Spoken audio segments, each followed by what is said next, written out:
I was going to wear that shirt, Panda, too. I swear to God. And I have I know you have this one. I'm going to change just so I can keep up with you. I literally have it in the other room. I was going to wear it. I'm going to change the name of this show from the DVC Show to the Fashion Hour with Derek, because we just have this conversation too that like it's either we all have to get on Derek's Somebody asked Panda at Hollywood Studios why we wore the same clothes all the time. And Derek didn't. What, like, is Derek the only one that showers? We're just scuzzballs over here, the rest of us. So that's life for the Kriegers. Smells like Cape May buffet in here.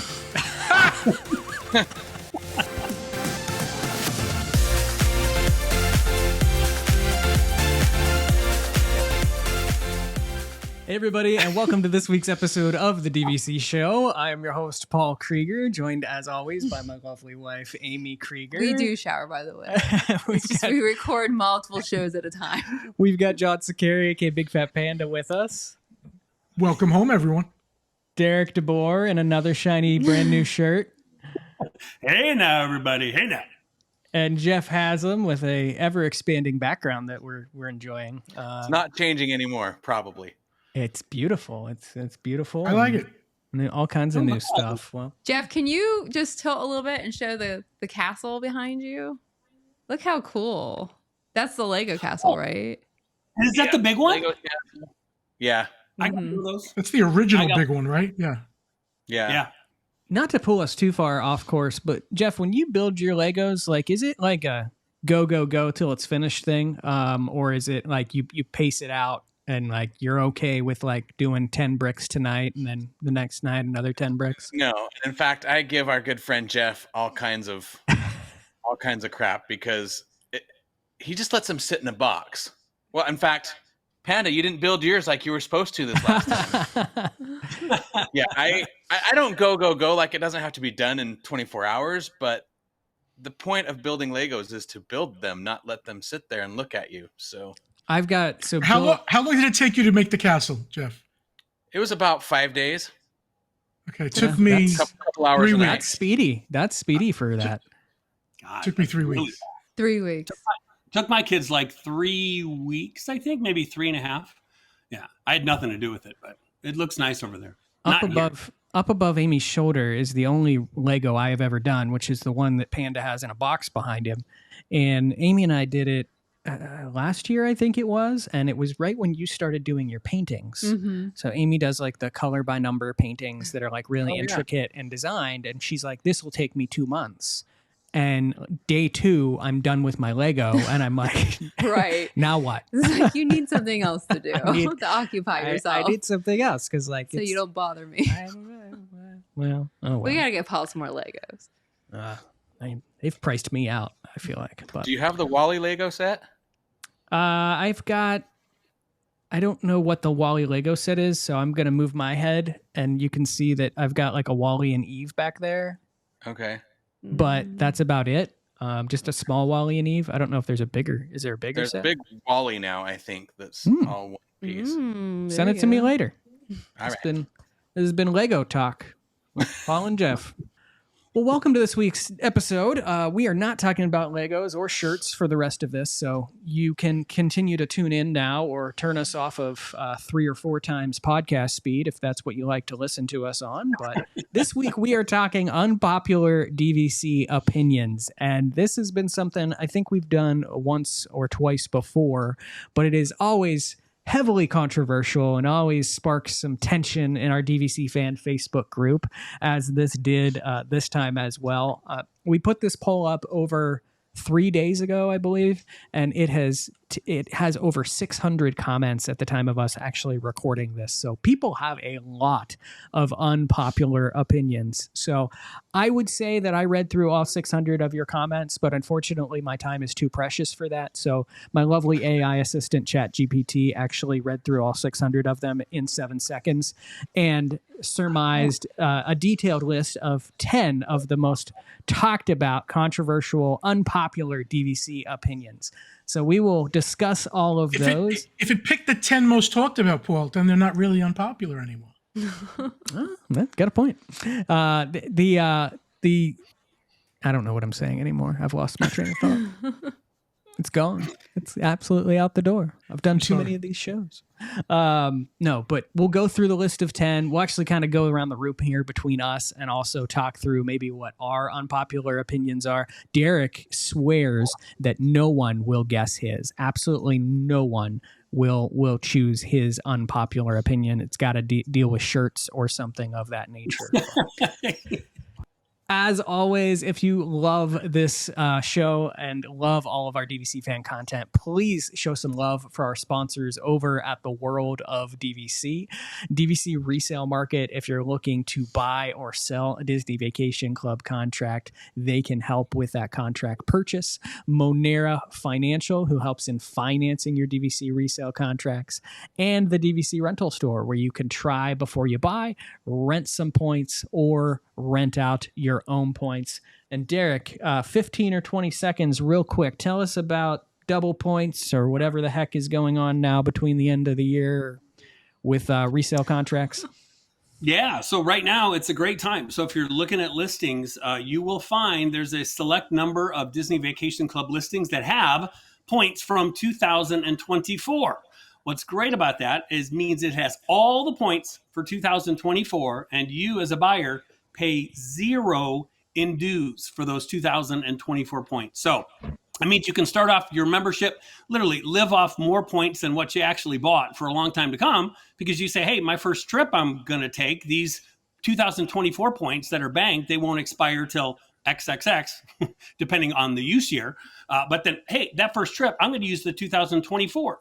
Then I still haven't even touched my 2025. So yeah, a limited number of these listings are available. You can find them at the dvcresalemarket.com. You can go under listings, then go under status, and you will look for where it says dues with, no dues for 2024 points. So obviously they're incredibly popular. They go very, very quickly. Every day I have people that say, hey, what happened to this listing? What does offer accepted mean? Does that mean that I could still buy it? It means no, it's already gone. So they go very, very quickly because, again, 2024 points, 0 dues, slam dunk. DVC Resale Market link is in the show notes of this show, whether you're looking at it on podcasts or on YouTube.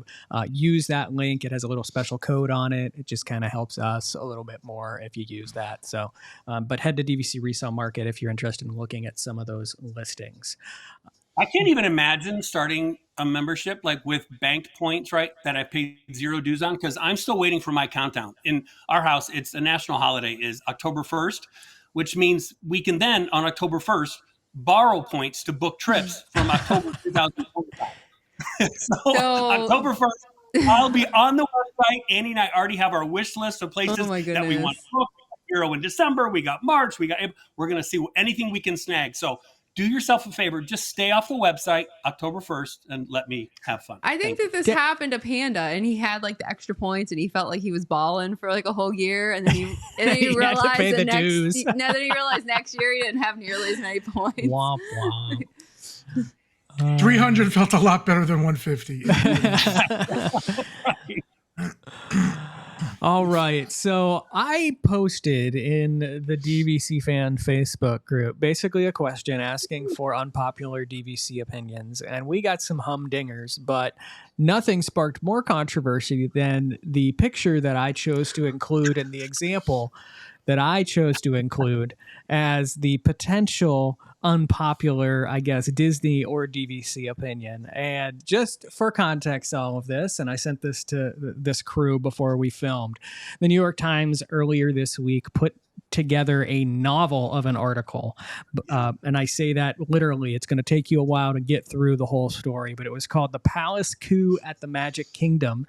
And it basically outlined the inner turmoil of the Disney company between Bob Chapek and Bob Iger during Bob Chapek's tenure as the CEO of the Walt Disney Company. And so I used an example, and I'm not going to 100% say that this is fully my opinion, but I feel fairly confident about it. But I basically said my unpopular opinion was that Bob Chapek kind of got the short straw and was dealt a bad hand, because when you read through this article, and I'll let you guys do that and make your own opinions yourself, and you can share it with us in the comments of this video, but you can kind of feel that he kind of got a little bit, he did not kind of have the best situation to step into the role of CEO, and he was constantly undermined by Bob Iger in kind of his position, and he is kind of what I would call a famous personality, and so if he speaks, people are going to listen, and if that doesn't align with the current Disney CEO's opinion, then that causes some newsworthy stuff for us to talk about. Did any of you kind of have any takeaways from that article? I did. I mean, I read it thoroughly a couple of times. A couple of times. I only got halfway through it. Well, it's I'm so a nerd. long. I have a whole book over here called Disney War that was the Michael Eisner outing that is a great read, but it's like that thick. But anyway, my thing about the article was, and I don't disagree with you, Paul, in that he might have been dealt a bad hand or got railroaded a little bit, but he was a guy that came up through merchandising. He didn't really understand how the parks functioned, and I don't think he was ever properly, because even before he took over as CEO and he was president of parks or vice president of parks or whatever the hell his title was, we started to see the slippage even back then. And so I think the article was a little bit one-sided, and they kind of didn't delve too deeply into some of the major mistakes that Chapek made along the way. And so I don't know, I can kind of see both sides, but I kind of felt like the article was a little bit one-sided. Yeah, and I would 100% agree there. And I would say, to your point, the article makes a comment that the board never actually fully vetted Chapek. They basically, Iger picked his successor, and the board never did a formal interview or anything. It was just like, okay, yep, sounds good. Let's roll with it. And you would have picked up on some of these cracks. And I do want to state for the record that I still believe that what ultimately happened to Chapek is what needed to happen. From a business side of the Disney company, he made bad business decisions that I think ultimately led to him being let go. But for some of the stuff that was going on behind the scenes, for how kind of, Iger treated him, and some of the things that Iger said that this article kind of says occurred, it just kind of paints things in a little bit of a different light. And if anything, my biggest takeaway is it makes me slightly concerned about the new succession process that we are now involved in the future of the Disney company, and how much potentially Bob Iger is going to be involved in that, or is the board going to move in that direction themselves? Which it does look like the board is taking this more seriously. They've hired some external influences to kind of manage that succession planning. I know there's a lot of internal candidates that they're looking at, but I'm hoping that they do their due diligence this time and don't just take Bob Iger's word for it, because as much wonderful things as he has done for this company, this was kind of a scathing article that paints him in a very, very different light. Panda, did you have any takeaways? Yeah, I actually met him during a media event. We had the opportunity to meet him and sit down one-on-one. So I had a good 5-minute conversation with Chapek, and I thought at the time, he's got the personality of an amoeba, for real. I mean, it was like, it was a very strange conversation. They kind of said that in the article, yeah. Did they really? Good. No matter what they actually gave him, and I do agree they gave him a bum, set of whatever he got is terrible. But wow, that didn't make any sense. But I don't think he was able to sell it. I don't think he was able to have the personality to be the face of that company the way like a Josh D'Amaro or even Bob Iger does, even though he's not doing so great now either, it seems.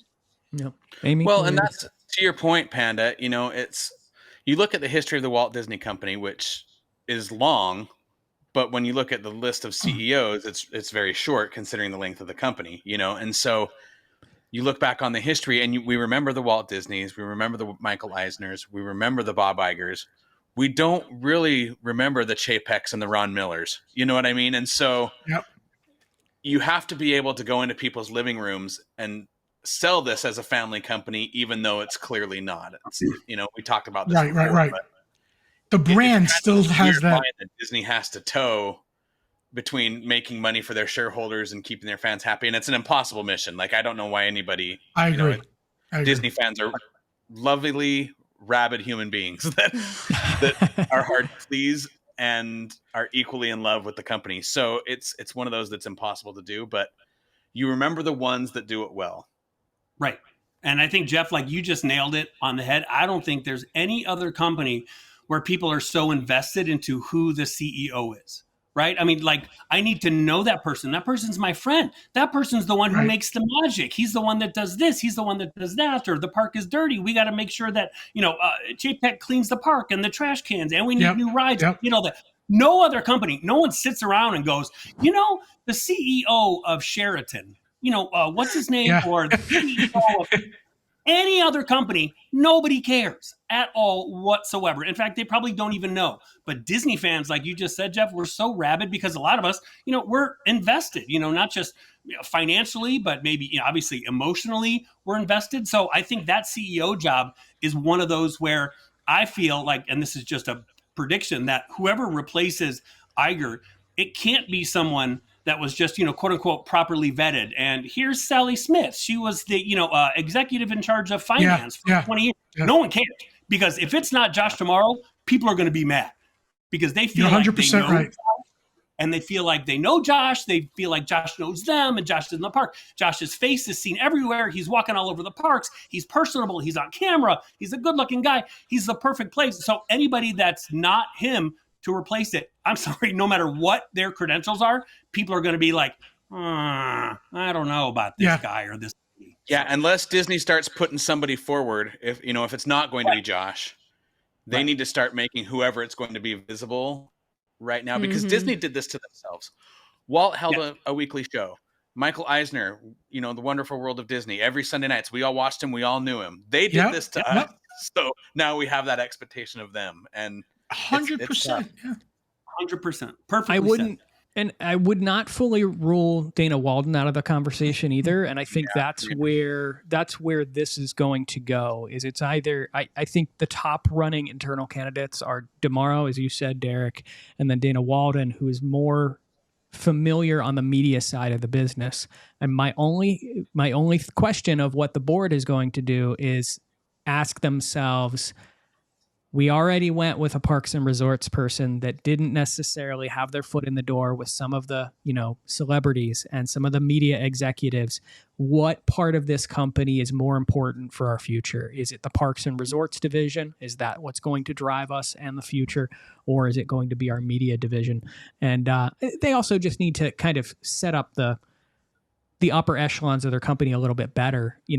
We need to have a COO of the Disney company. We need to have, we need to make sure that the people that are the company heads are very much valued in what they do. And they feel that even if they don't get this role in the future, they are very much valued to the Disney company, because I think both of these divisions are equally important. Well, and to your point, that's what they did with Eisner. I mean, Eisner was the PR face of the company. He was the CEO, but he had Frank Wells as a background. And if you've watched any of those Disney Plus shows, when Frank Wells passed away in a helicopter accident, Michael Eisner lost his compass. He didn't know what to do because he didn't have his sounding board. So maybe that's the answer, is let's put a couple people in there that know what they're doing, that can cohesively run the company together. Yeah. I'm available. I really don't have anything to add. I really agree with everything you guys said.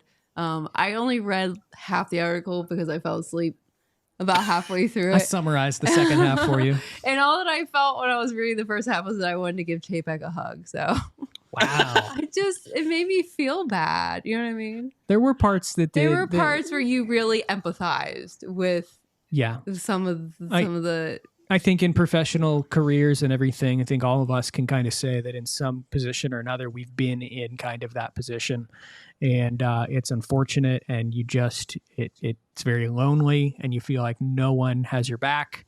And so, it's, but he got $25-30 million out of the whole thing. And I don't feel that bad. I don't feel that bad.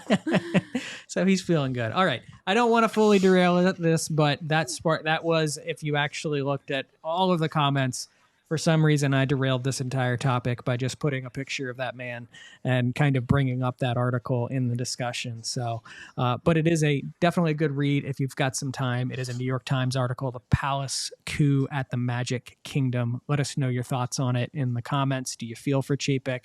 Do you think he got what he deserved? Let us know. But the main purpose of this was to look at some unpopular Disney Vacation Club opinions, and you guys were very vocal in your comments and letting us know what those were.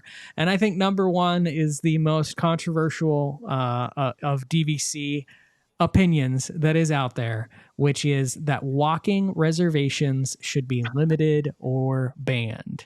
And many members expressed frustration over the practice of walking reservations.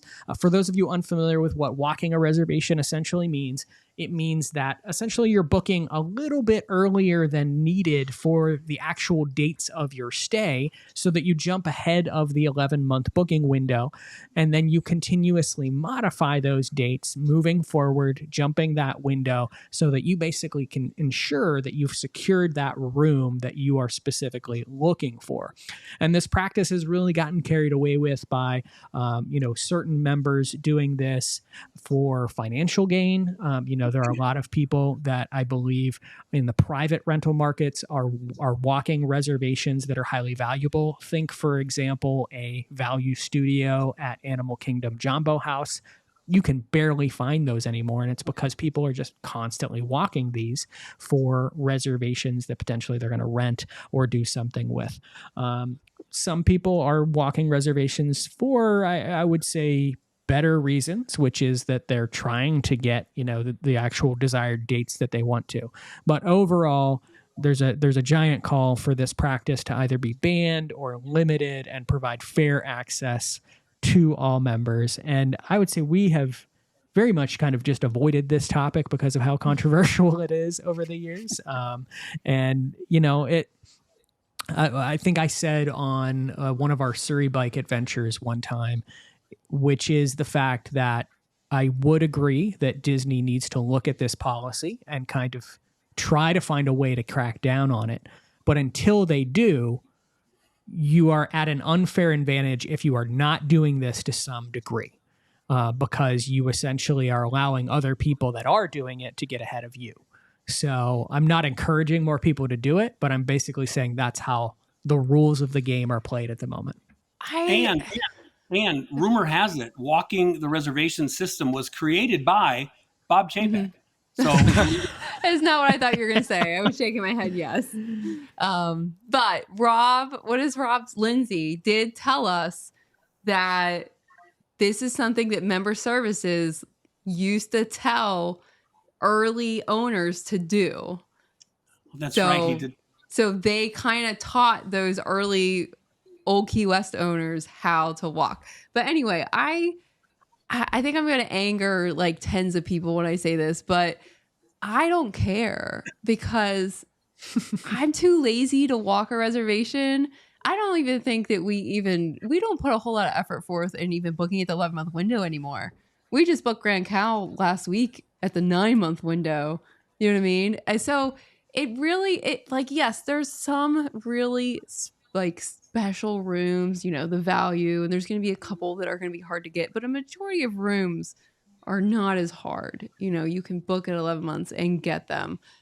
So I just don't care. I'm too lazy to do it, and I don't care that other people do it because it hasn't really affected me. It's probably, I don't know, it's not a good way to look at it, but but the problem is where you get into an issue is, you limit it, you ban it, you're now limiting the access that people who don't walk reservations have to modifying reservations when they really need to. You know what I mean? So, do you want to lose that flexibility to ban what is... I think that people look at a room being gone and always assume it's walking. Like that happens a lot, even when it's not, even when it's just you missed it at the 1-month window.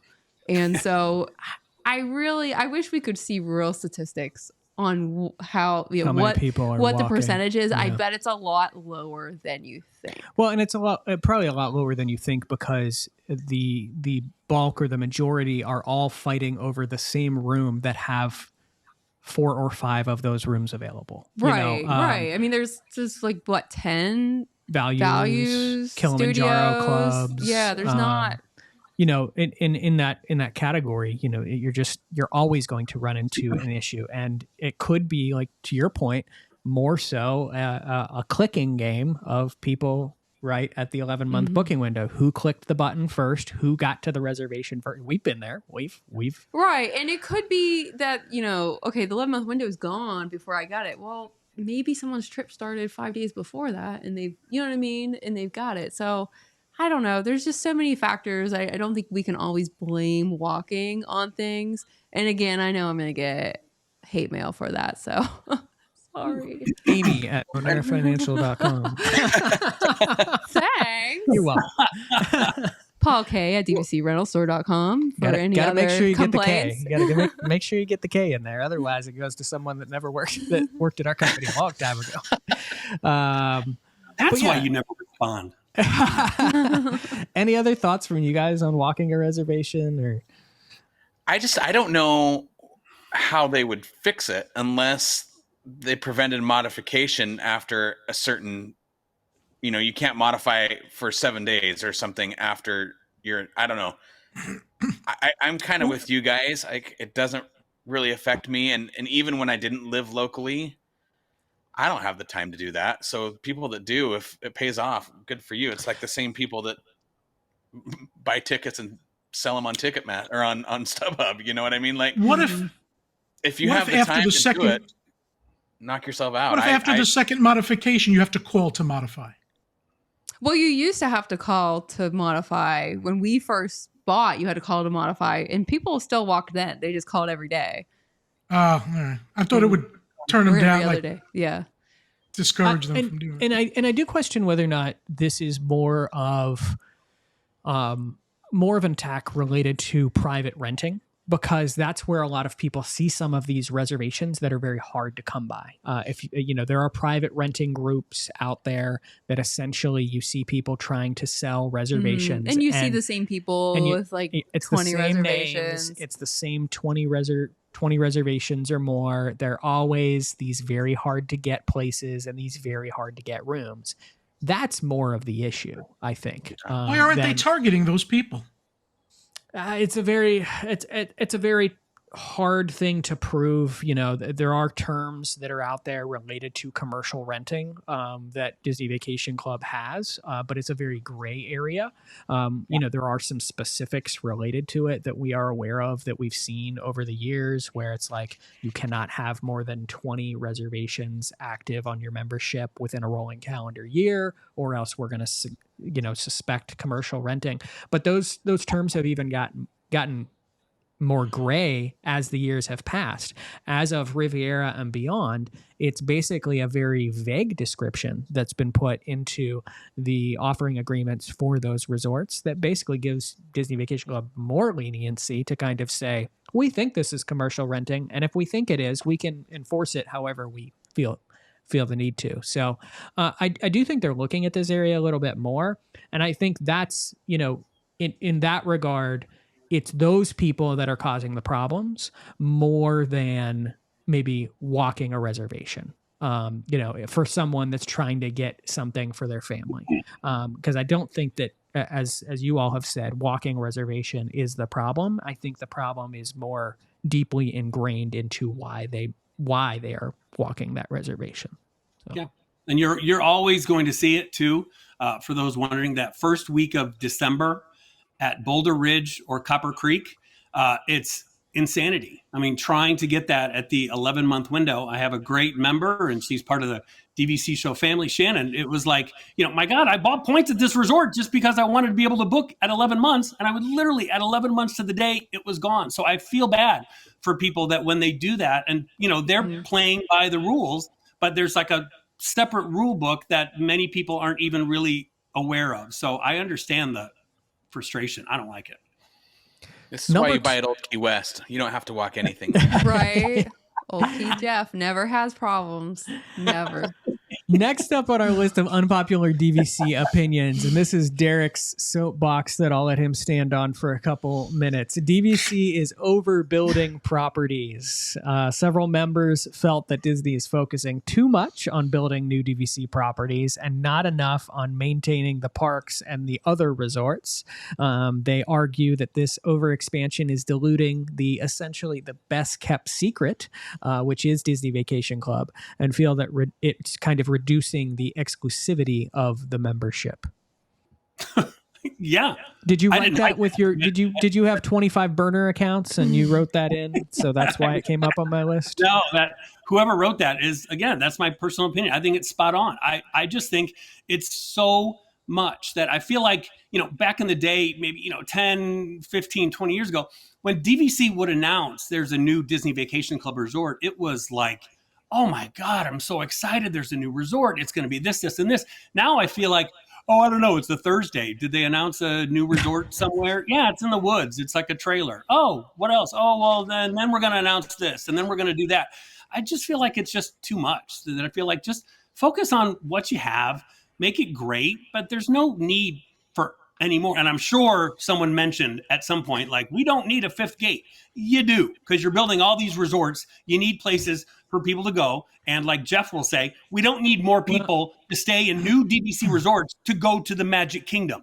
We don't need that. I'll pair that conversation together. So that's actually number 5 on my list, but we'll kind of pair these two topics together because they do relate to each other. So number 5 on the list was Disney should focus more on new parks and not more resorts. A lot of members felt that investing in expanding the parks or building new attractions rather than continuing to build DVC resorts. Argument is that the parks are getting overcrowded without sufficient expansion to handle the increased guest volume. So it's a question. People think if they're not spending money on building a resort, DVC is going to go give it to the parks. It's a very separated delineation. Yeah, it's very separate in terms of the budgeting aspects of everything, and I don't think that potentially the numbers are made based off of that. But Disney looks at it, and we know this from what they've done over the years. Disney looks at it from a potential of what is the max value I can get from this specific single guest. And they look at that from multiple factors. And I'm not going to sit here and say that I'm pro DVC resorts because it gives us something to talk about. And I like variety and I like more options. But I would agree with some of the things that have been said here, which is the fact that not that DVC is the best kept secret, but that you are pricing out individuals by continuously building new DVC properties versus investing in a moderate or a value level property. MSNBC also did a wonderful expose within the past week talking about, That was good. it was a video talking basically over the value of a Disney vacation and how much people spend on their Disney vacation. And I think, if one of you guys read this, correct me if I'm wrong, but the number was somewhere around 25% of anyone that takes a Disney vacation is going into some level of debt for that vacation. And I thought that was a staggering statistic. And it shows you, it talked about how much the inflation for Disney and Disney parks has outpaced general inflation. And so you look at those things, and if the only resorts you are continuously building are DVC resorts, these are the deluxe level properties. These are you are not providing more opportunities. I don't know for that value we're guests. ever going to see another value, another moderate. A lot of it is because we're moving on to these, building up concepts of, these towers.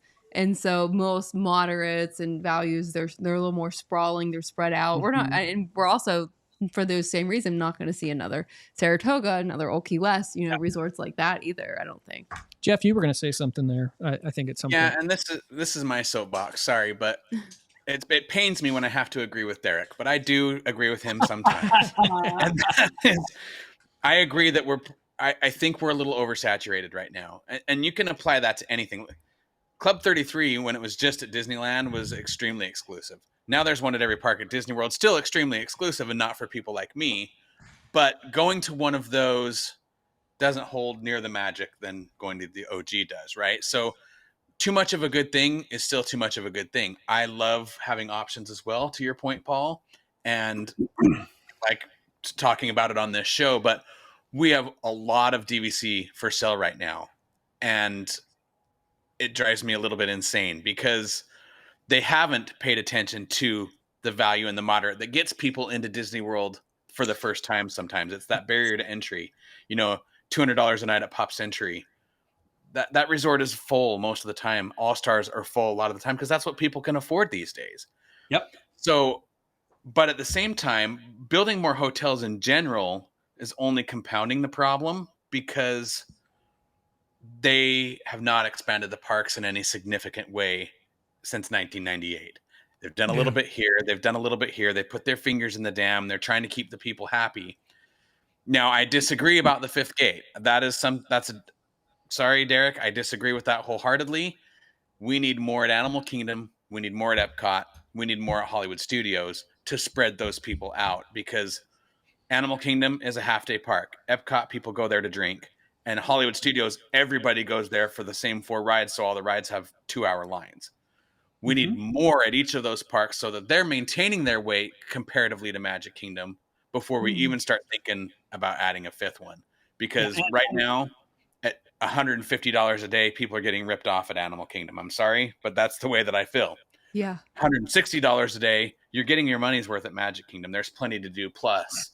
And so, I don't know.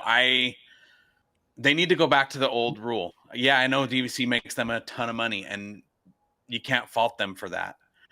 But they've taken too much. There's no more perks for staying on property anymore, other than you get to book your fast passes now like 7 days out instead of 3. Yep. They've taken away Magic Express. They've taken away all these other things that made staying on property special. Now it's just you get to pay more to live in the bubble, but you're paying to be there rather than being treated like the Disney guest that you used to be. Yeah, and I'm agreeing with Jeff again, so it must be like a full moon or something. But Jeff nailed it perfectly because when I was a DVC direct guide, I would say, honest to God, 70% of the guests that we sold to came from the value resorts. They came from the moderate resorts. It was incredibly rare. And guides would get excited like, oh my God, I have a tour with a guest and they're staying at the Polynesian, right? So you're like, oh, they've got money. But those are the people that don't necessarily always buy Disney Vacation Club. So it was the bulk of those people that purchased were the people staying at the All-Star, staying at Pop Century, staying at Port Orleans. And like Jeff said too, you got to open the funnel to get these people down there to want to be able to come back. So if people come down and spend way too much money and go into debt, they might not necessarily say, I can't wait to come back because we can't afford it. But if they come down at a hotel that they can afford, the first thing that kind of clicks in them is everybody did it. You start pricing out your next trip before the trip you're on is over. So you start to kind of play, I can't wait to come back. Okay, we're going to stay here. We're going to stay there. But if you're already in debt because you are paying so much to stay in a regular hotel room, you're probably like maybe a one and done person. And that is not going to keep Disney Vacation Club alive. Well, and the well will dry up for Disney eventually as well, too. It's gotten so we've seen it in the past before. It's gotten too expensive. They've had to adjust. They've had to offer crazy incentives like a free dining plan and all these other things. I don't know. I think we're kind of at this tipping point where management needs to go, okay, maybe it's not all about the money. It's not always about the money. And you look at Universal, they're building big, tall value resorts, Endless Summer, Cabana Bay. You can do a value, you can do a moderate and still make it a tower. Grand Destino. Yeah. I don't know. They kind of have lost their way a little bit. They've chased the money.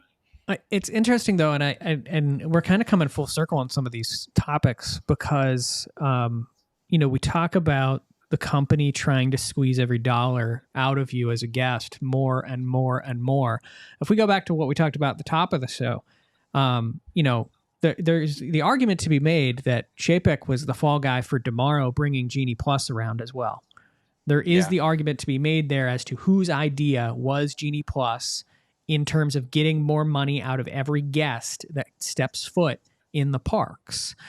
Whose idea was that? Was that Tomorrow's or Chapek's? If it was Tomorrow's idea, why aren't people mad at him for making a Disney vacation exponentially more expensive?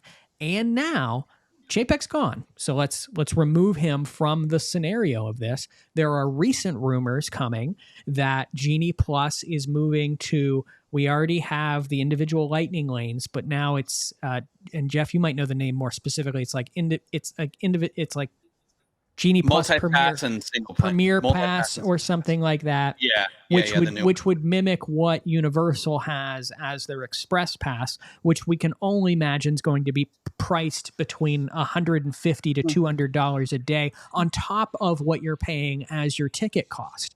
Mm-hmm. So who's bringing that down the pike? And are they listening, Jeff, to your point? They're not listening. And, and it's hard for me to fault the front of the line thing, because as I've talked about now for 6 months, I've got this article that I've been writing about front of the line passes at Disney coming in and 2025. Changing it, so I can't ever finish the article.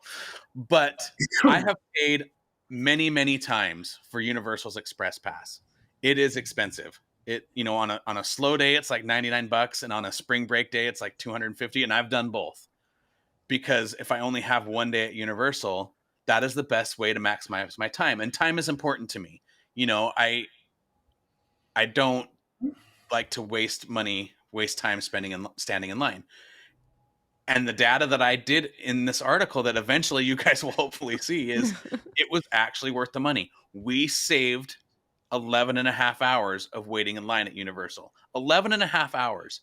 Think about that. That's another day and a half in the park if you had to wait in line for those rides and not pay the extra. And you would be buying those tickets. Yeah. Yeah. So it's hard for me to fault offering that for people that want to use it. Right. Where I fault them is the everyday stuff for people that don't want to use it. If they just want to go to the park and not have to have a spreadsheet and not have to plan their day 7 days out. And I know there's people out there that love that part of it, and God bless you. I used to be those people, but now it has gotten so complex, and you have to get up at 7 a.m. and you have to plan your whole day. And I'm going to get my Tianas, but it might rain because I don't know what the weather's going to do in Florida in 10 days from now. So all this planning might be out the window, and they're charging people to do that is where I fault Disney.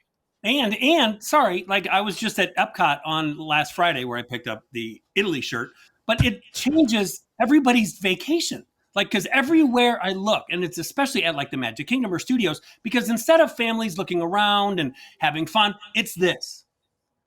The whole entire time. Hate that. My next lightning lane. They get off a ride. They don't talk about how much fun that ride was. It's all right. No. Go here. We can do this. We can do it. Run. There's no time to go to the bathroom. We got to go. Hurry. Like, it just changes how you vacation to me. Whereas Jeff said at Universal, when you stay at a deluxe Universal hotel, you get that. And I did that a couple months ago. It's unreal because you stay there and it comes with your pass and you get to just walk on any ride you want. It's an automatic pass. You're not looking at your phone. You're not trying to juggle, times of this ride gets off at this one or that one. It's just seamless like that. And Jeff, you're 100% right. It is priceless for that. And I would love to see people not living on their phones on vacation, but they have no choice. Well, and really quick, and then I'll shut up for a minute. But the nice thing about Universals too is it's at your speed. You go to whatever ride you want to. Where Disney, all they're doing, we can talk about front of the line all we want to, but it's a time. You have to come back between this hour because all they're doing is holding your place in the standby line. That's all it is. It's a smoke screen. It is not front of the line access. It's you go ride this ride while we hold your place in this ride, but you've still waited for both. Panda, I know you're one that kind of grew up on traveling down here and kind of doing Disney vacations. Would you say that if you were still doing that today, that you would kind of be a little bit priced out of that? I don't know about priced out because it would be my priority as a fan. I would find a way to do it. But I think it's gotten so crazy. I mean, the whole changes. I always joke around that I wanted to do a video on if we went to a grocery store and looked at it as how it changed over the years.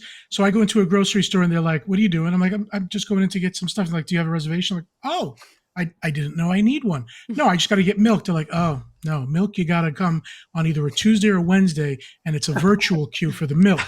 Like, so really? So I can go on the other aisle except the milk aisle? Okay.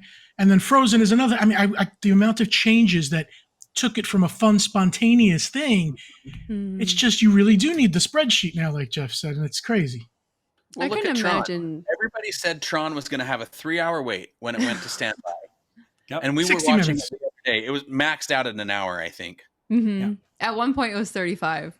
Now, granted, we're talking September after Labor Day, but still, I mean, if it can get down that low, Right. that's And how much promising. better is it to tell someone, go wait 60 minutes if you really want to, other than, oh no, we can't get on today. We came specifically to do.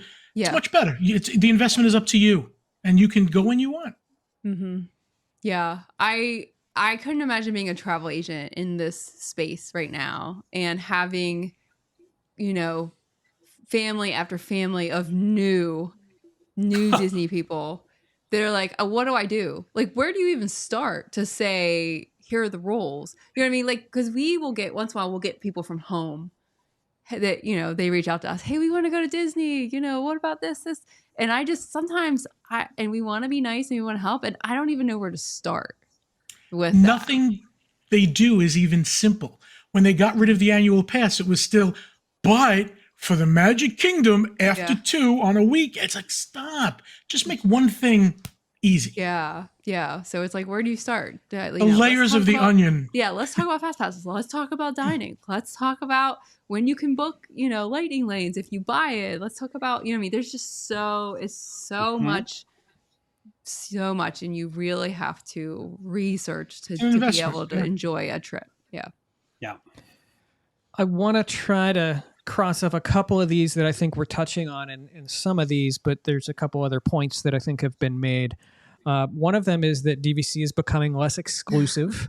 So members who joined DVC years ago feel it was more special when there were fewer resorts and more perks. With DVC's growing popularity, many believe it's no longer offering the same value or exclusive experience. That makes me think. And I've never said this to anybody because I feel like it's such, like, people are going to disagree with me. But my favorite, and I still love Grand Floridian.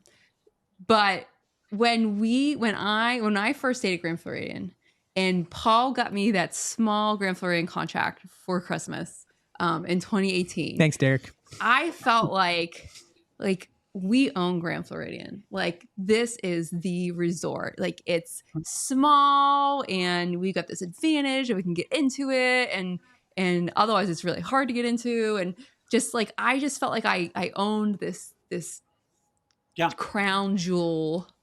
And then they opened Big Pine Key. You did. And then all these people bought Grand Floridian, and it just felt so much less special after that. I don't know why. We'll need to list that, Derek. No, I still love it. But I just don't feel like I have this special, like, oh, I own Grand Floridian. You know what I mean? Everybody owns Grand Floridian now. So I get that. Like, I have felt that way. Do you think poly owners are about to feel that way? Probably, but I don't care about that. I don't know why. I don't care about you. Really excited. I'm a poly owner, but I don't care about you. I don't know. I've just always felt that way when Big Pine Key opened. I felt like it kind of cheapened the Grand Floridian villas for me a little bit. I don't know why. And Derek loves Big Pine Key, so yeah. Dude, October 1st, that's one of the first things I'm going to be stalking, is not the main building of the Grand. It's Big Pine Key. Are you going to walk 1st. that reservation? Yeah. We only book the original building now if we have an option. Panda, you're one of the more newer members of the club. Do you feel like it's becoming less exclusive just in the time that you've been a member? I never felt that it was exclusive ever. I felt like if you had the money, go buy DVC. I don't know how it was a secret. There's booths at every park trying to get me to talk about it, saying it's the best kept secret. Big signs with Goofy, best kept secret. Come on. So no, it has not felt lessons for me. It felt very special still to me because I'm enjoying it. And unlike Amy, I don't mind if other people are happy too. Yeah. I'm kidding. I don't care that you own Grand Floridian. I just don't feel the same about it as I used to. Well, that makes sense. I understand that. It was a good Christmas present briefly while it lasted. So. Oh, she still loves it. I do. I actually just booked Grand Floridian for something yesterday. I booked it.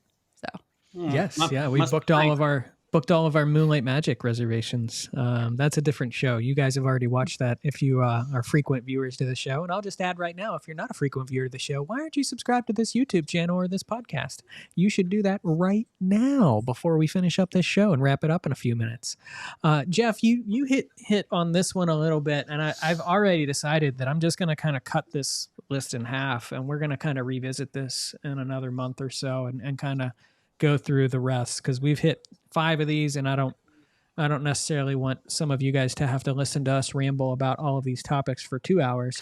But DVC member benefits don't match the cost of membership, and I think this argument can be thrown into direct versus resale, where it commonly goes. But there's a growing sentiment that the value of DVC member benefits, like the discounts, special event accesses, those things, don't justify the high buy-in cost, the maintenance fees, especially compared to past perks that used to be around that can, say it, Derek, they can go away. They can and will go away. And they will go. And Jeff, when you were talking about this earlier, I know this is not a DVC specific member benefit, but it made me think of it because it was listed on this topic, was the Disney Magical Express and the luggage service that you used to get. And I always think of this when I go to Riviera, because here is a resort that for 4 months had a luggage service station. So if you're in the main lobby and you go down the stairs, right essentially under the staircase there is where the luggage service area used to be, if you were having your luggage taken to the airport for you. And it's such a sad area of the Riviera because the little desks and the kiosks are still there, and it's just tucked away, and it's like stuck in time, and there's no signs that lead to it anymore. But if you were there in the luggage service was one of the most magical things ever too, wasn't it? Yeah. We wouldn't be using it now because we're local, but I still miss it. And I miss like being able to tell people like, oh, you're going to Disney, you're staying at a resort, you don't even have to think about your luggage. You check it in Pittsburgh and it's going to be in your room. It's so amazing. Like, I miss that. Yeah. So not necessarily to this topic about the growing sentiment of member benefits not being what they used to be.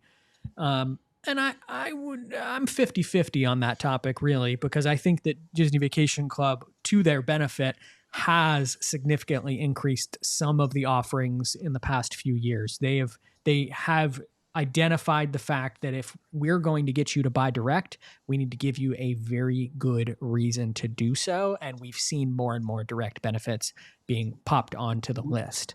So, I mean, any disagreements there or any thoughts related to that one? No.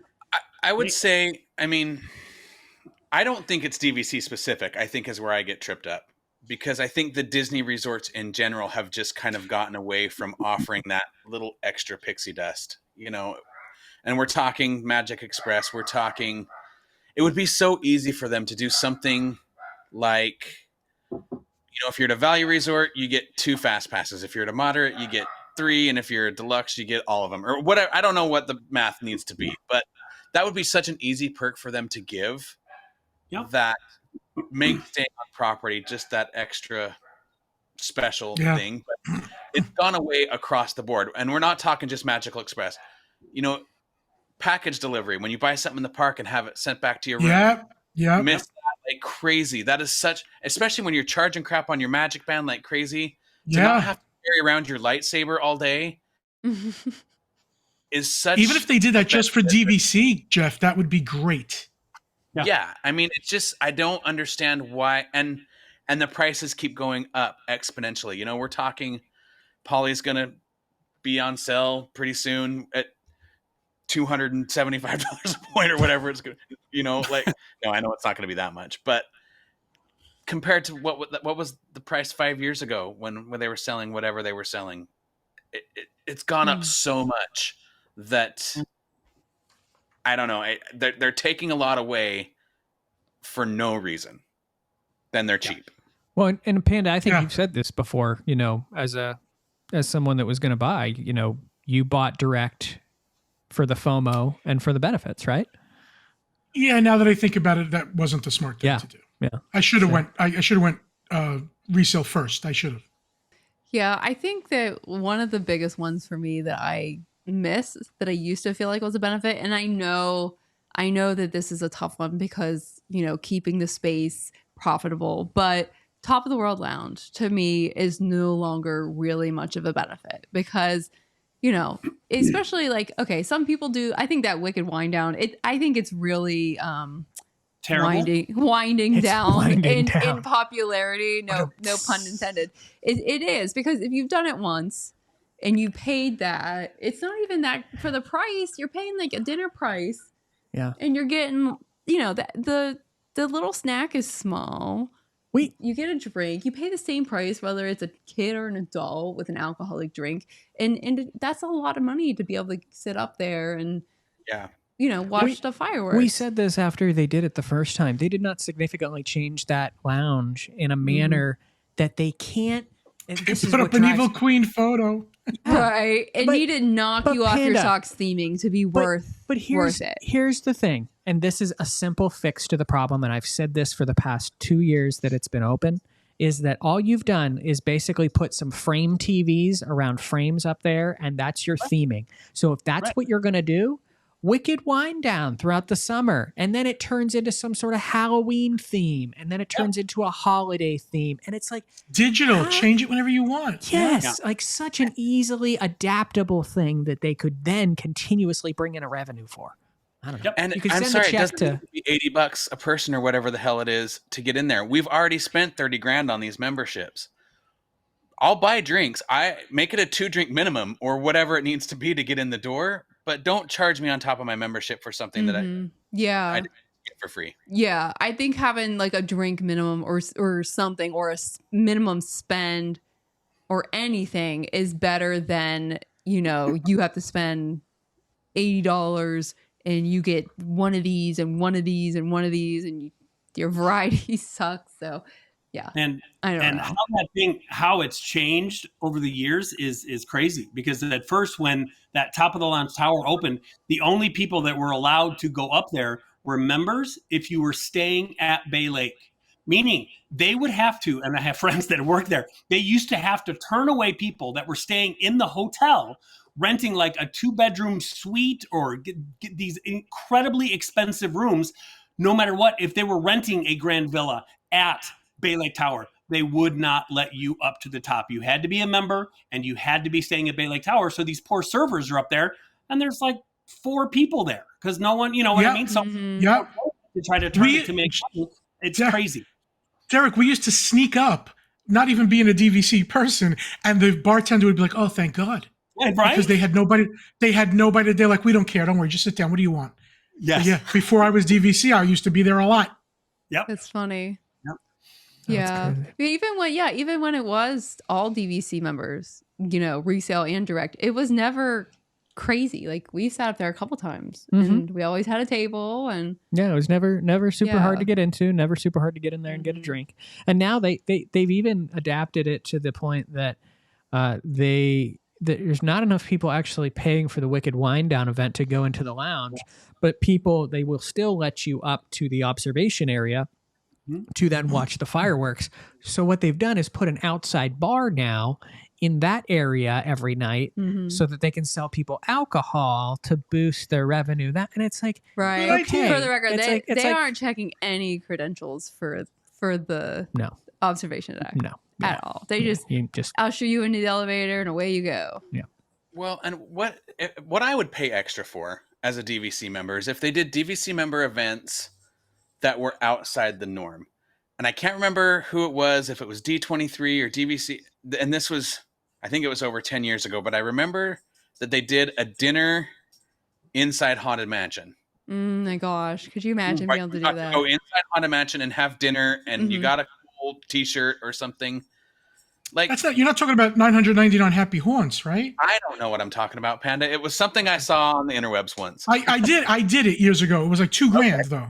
It was $2,000. I don't know if that's there was a 999 Happy Haunts and you ate inside the stretching room. They cooked over at Columbia Harbor House and brought it over. My friend who had a ton of money bought it for us and we ate in the mansion and then went for a rub. But I don't think it wasn't DVC related, right? I don't think so. But it wasn't. Like, okay. Got- Okay. Give Amy yeah, and I that a would be amazing. and put us on the people mover for an hour. Like, I don't care Yeah. what it is, but give us something that only DVC can do Uh-huh. that is out of the norm. Moonlight Magics I are agree. great. We love them. I saw the list for next year. I didn't book a single room. Like, I don't know. They're fun. They're great. But I'm going to give somebody else. $2,000 to eat in the stretching room. That's not as exciting as I thought it would be. There was more to it. I'm sorry. There was also 2 nights at the Grand Floridian included in that. Oh. Yeah. But you had to take it. If you didn't want it, you still were paying it. But the dinner itself was fun. It was good. I was like $2,000 to eat fried cod from Columbia Harbor. I know, right? In the most boring room of the Fish and whole ride. Well, the stretching room was going constantly. Oh, it with was no moving audio. the whole time? It was moving the whole time with no audio. Okay. They gave you a glass skull with like a sorbet on top to cleanse your palate. They had characters walking around. One of them was named Cleaver, and you could imagine. Oh man, what did we lose? All right, I am sitting this list that I have because I still have 5 still on the list of 10. Part 2. So we This will needs to be a part 2. We will definitely have a part 2 of unpopular DVC opinions. Before we end it, though, I'm going to get some of our unpopular DVC opinions. So I'm going to pick on Panda and Derek. Derek, since you set up this whole show and said we will never guess what yours is, kick us off with what your unpopular DVC opinion is. So it may not be 100% a DVC opinion, but it's definitely a Disney opinion because it just seems to seemingly be seeping into every part of the park, especially the Magic Kingdom during the fall season, is I think without a doubt, Hocus Pocus is the most overrated movie of all time. It is absolutely, it is horrific. It is terrible. I've had so many friends and so many families. Oh, you just haven't watched it with the right people, or, watch it again or try it again. I just think Hocus Pocus is terrible. So every time I see now there's, stage shows and there's popcorn buckets and I'm like, oh my God, I'm just so over it. So that's It's been nice having you on the show, Derek. And best of luck in your future endeavors. I don't disagree with him.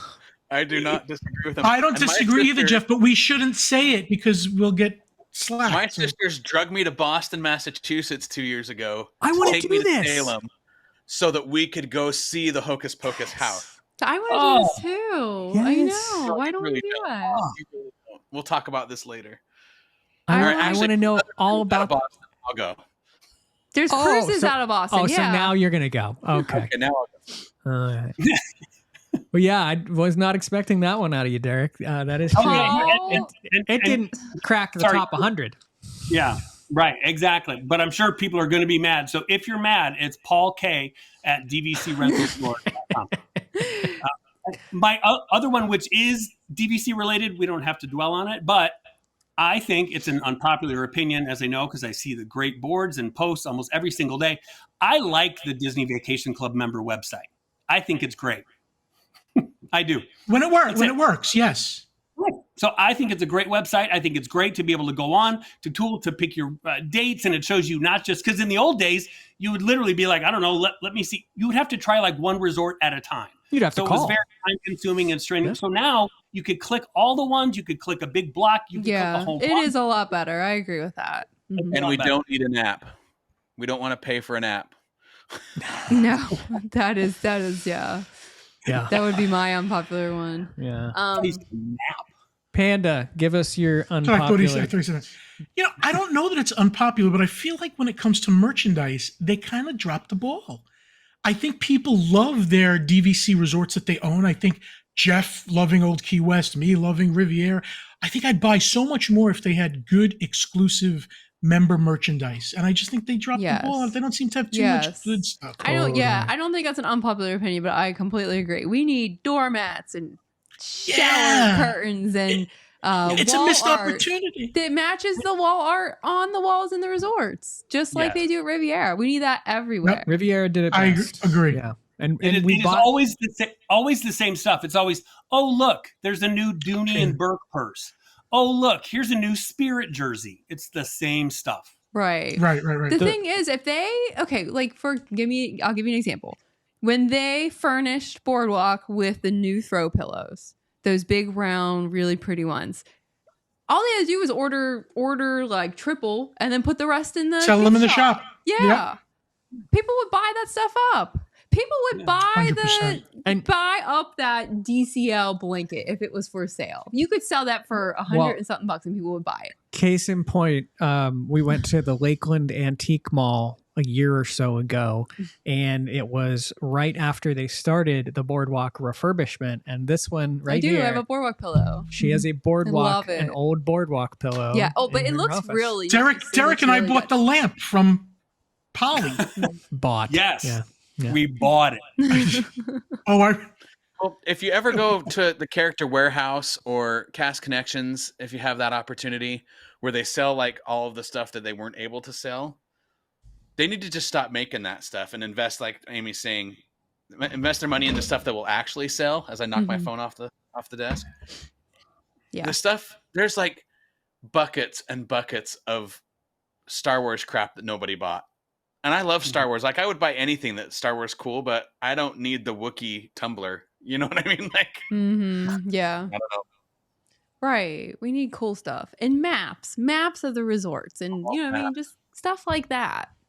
Yeah. Well, we will definitely come back to you with a part 2 of our unpopular DVC opinions. And if you have some that we've not discussed, make sure you put those in the comments of this video so that we can get those covered on our next episode. At that time, you'll also hear Jeff's unpopular opinion, my unpopular opinion, and Amy's unpopular. Well, you kind of heard mine, but that's not really my unpopular DVC opinion. But I thought it was a good topic to kind of kick off this show. But that's going to do it for this week's episode of the DVC Show. As I said before, if you do like this content, please hit that subscribe button, hit the notifications bell so that you get all of our weekly shows and our bonus content. Jeff and Amy, not my Amy, but his Amy, recently did a date night at Citrico's and went to Magic Kingdom, and that was a blast. That's a We great went video. to I don't remember, California Grill. We went to California Is that Grill tomorrow? Yeah. for It's coming out Amy's tomorrow. birthday. It will have already come out by the time this comes. Panda's doing some nighttime tours of the resort, so we have a it's just lot been of raining. other- It needs to stop raining. Stop raining. So we've got a lot of other kind of video content that's up on our DVC Fan YouTube channel. For you audio podcast listeners, as always, we will see you next Monday. Hocus Pocus is terrible.